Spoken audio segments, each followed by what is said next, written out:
Hi, good morning. This is Aaron Bhaskar from BKBB or Bhaskar Ki Business Baatein.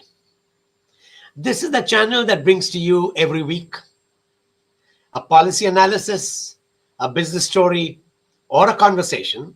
But right now, this time at 8:50 in the morning, we bring to you news behind the news. And today is a special day for us because you've crossed the 50th episode of our News Behind the News. Welcome, everyone. And just a small reminder as usual, please click the subscribe button. If you haven't subscribed already, click the like button. It helps algorithms. And most important, tell everyone you know about us. We need our audiences to grow. And fortunately, we have been growing and we've received a very good reception thanks to you. Please spread the word further.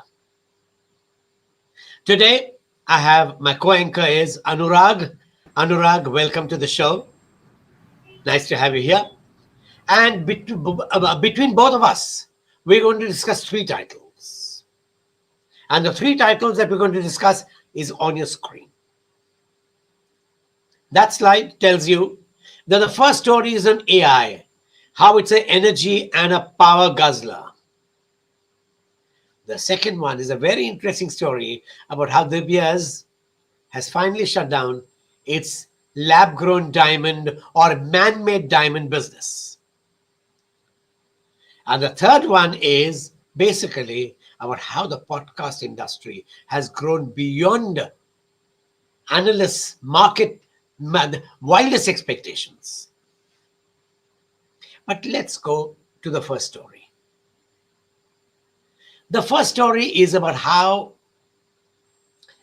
demand for AI is increasing. Everyone wants AI, whether it's a chat GPT or it's an open AI or it's DeepSeek or newer varieties of AI emerging day by day. AI is highly popular, it's growing. But what people don't realize is that AI is an energy guzzler. It needs huge, humongous amounts of energy. And because it works on high energy, the engines get heated, it needs the entire system to be cooled, and that's why it needs a lot of water for cooling as well.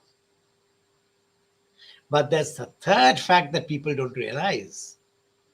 And the third factor is that when it comes to a power station, the power station also needs water for being cooled, otherwise it cannot generate power. So you have a funny situation where AI has suddenly become a power guzzler, a water guzzler. It guzzles water for cooling its systems. It guzzles water because of energy.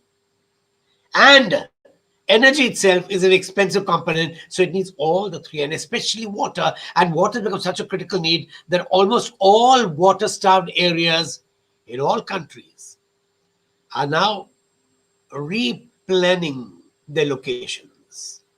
In water-starved areas, setting up AI data centers may not be advisable, and that's a lesson India has not learned yet. It has to begin rationalizing water. In India, we make the stupidest of mistakes, carelessly, out of ignorance, or just disdainfully. Even though India has more water than any of its neighbors in terms of percentage of land mass, India misuses water. India abuses water. And in places like Maharashtra, it's allowed sugarcane to grow. You can't have AI and sugarcane. The government will have to take a serious decision. And in some states in the Northeast, you use so much of water that you started digging bore wells and bringing up water from the ground, causing a lowering of water reserves. In fact, it is now leading to leaching of soil because all the water in the ground reserves is getting over and salt is coming up. It's destroying irrigation. It's destroying agriculture. And AI is going to add to that problem, and the government of India needs to wake up. Okay, let's go to the second story, which is quite an exciting story. It's of the world of fashion. It's the world of diamonds. Anurag, could we have your story? Good morning. Today's report is about the diamond giants of the world. And the diamond industry was in flutter yesterday as Alrosa discovered world's largest diamond ever. And De Beers plans to shut its lab-grown diamond business. Starting with the Russian diamond mining the diamond mining giant Alrosa, which has the largest market share of 31% of diamond mining, and which has discovered 468 carat amber colored diamond. The diamond is named, and I quote, 80 years of victory in Great Patriotic War, which is referring to the Soviet victory in World War II. It was discovered in the Mir mine, which is one of Russia's largest diamond mines. The Mir mine was recently reopened after being closed in 2017 when flooding halted the production and killed 8 of its workers. Alrosa holds 99.6% share of Russia's diamond output and accounts to nearly 30% of global supply. And reopening of this mine is expected to boost Russia's diamond production, with Alrosa setting an annual capacity target of 2 million carats per year. Meanwhile, another diamond giant, which holds the second largest market share of 29% of diamond mining, De Beers, which plans to shut down its lab-grown diamond jewelry brand Lightbox, and now plans to focus on natural diamonds. De Beers announced last year that it would cease selling its man-made gems. While having the technology to make synthetic gems, the company had long refused to sell them as jewelry, fearing they would undercut the allure of natural gems. But started selling the lab-grown diamonds in 2018 to meet the global demand. The problem for De Beers is that wholesale prices of lab-grown diamonds have now become much cheaper than those of Lightbox, undermining the reason for continuing with the brand. De Beers, a parent company Anglo-American, is looking to exit the diamond business by either selling or listing the 137-year-old company De Beers as a part of a broader restructuring of London-listed miner. What do you think of this, sir? Very interesting piece of news for several reasons. One, in 1990, the Beers controlled 95% of the global market for diamonds. Even Russia used to sell its diamonds through the Beers. Today, the Beers share has shrunk to almost about 30%.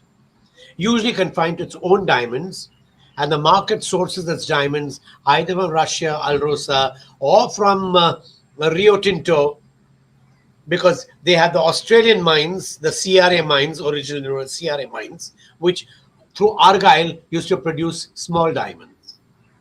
Now you have the Beers looking after its own mines, and the fight between lab grown diamonds, or also known as man made diamonds, and the Beers has been growing because the Beers wanted to promote natural diamonds and not allow lab grown diamonds to grow. But technology took over, and today India has become the largest producer of lab grown diamonds. As a result, the Beers finds itself trapped.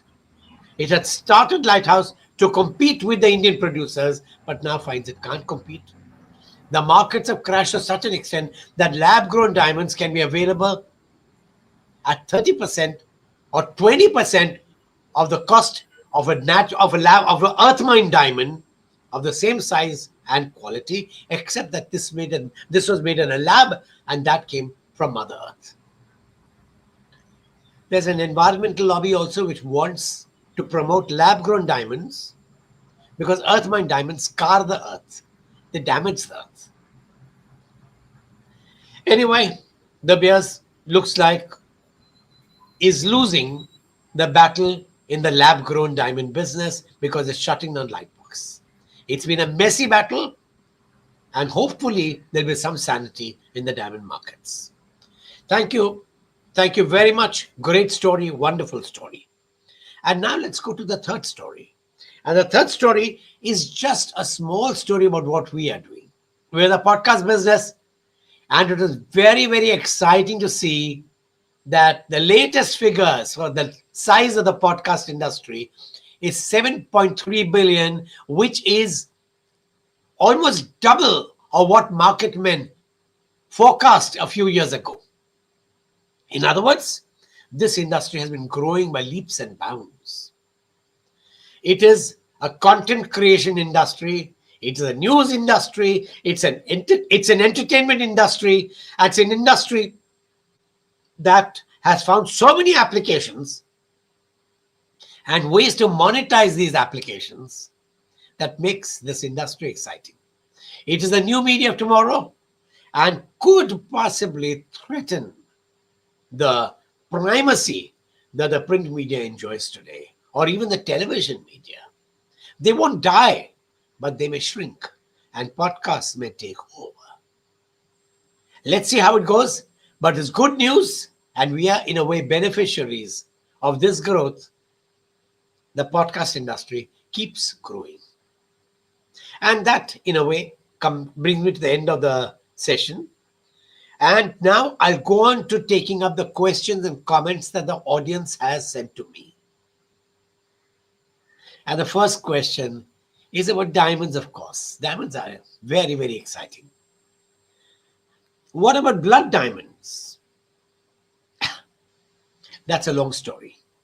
But in short, blood diamonds is what De Beers coined to drive out competitors in the earth mine business by calling them blood diamonds.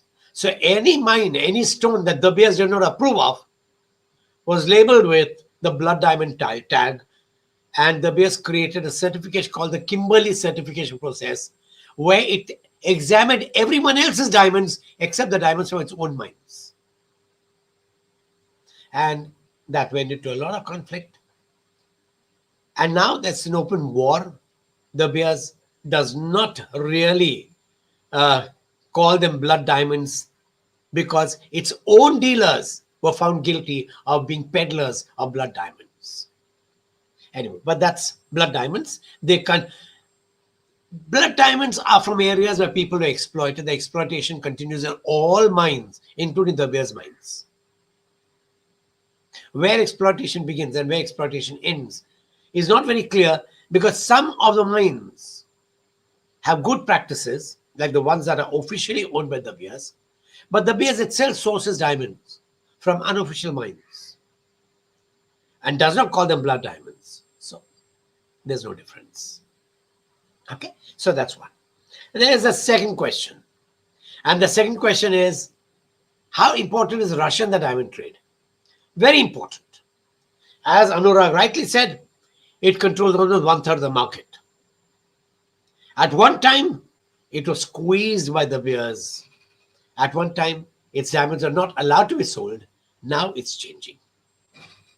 And one last question, how is water and AI correlated? Very simple. To cool the computers, you need water, like refrigeration. And to generate electricity companies also need water. And AI is the largest guzzler of energy and hence water in the computer industry because they're high computing machines. But that, in a way, brings me to the end of today's session. Thank you very much. Because of you, we've reached the 50th episode. And since today is a Friday, see you next Monday. Have a wonderful weekend. And look forward to seeing you once again on a Monday morning. Take care.